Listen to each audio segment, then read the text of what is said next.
The education that fuels the nation is so skimp that all of the kids are dying of starvation.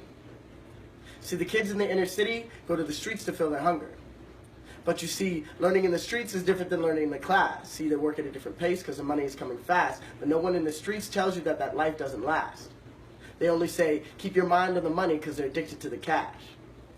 For instance, Sherman Salter, a kid from the inner city who had infinite potential, got caught in an argument between him and his own mental. Part of him felt as though the school system was setting him up for failure. The other part believed it was the only thing keeping him from a jail yard. As these thoughts went round inside his head, he would walk through school seemingly dead. See, the folks back home needed to be fed, so Sherman didn't sleep at night, no time to rest in his bed. Instead, when the sun went down, he went to the streets for a little bread. In school, he would sleep and wouldn't try on his worksheets. The only memories of his father were being called dumb, so when he sits in his desk, his mind becomes numb as he thinks about how he can get ahead.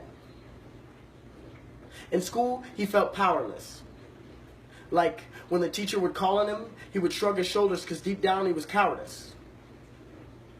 His teachers challenged him, asking him to do things he never thought he could. This feeling of success never felt so good. He didn't want to end up like his dad, who was thrill-seeking. Now he's face down, yellow tape with his temple leaking.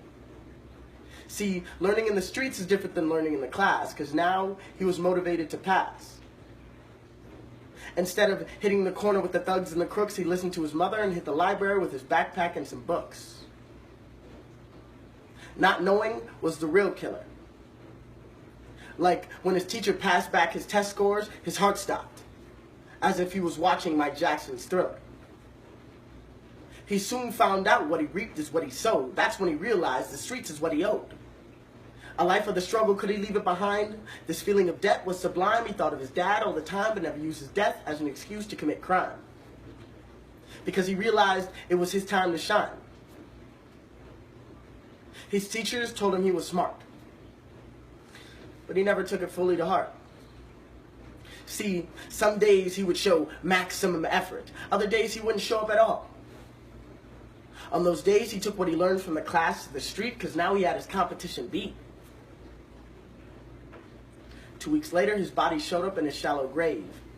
And his teachers wept because they couldn't save the kid from the inner city who was too afraid to be brave. Thank you.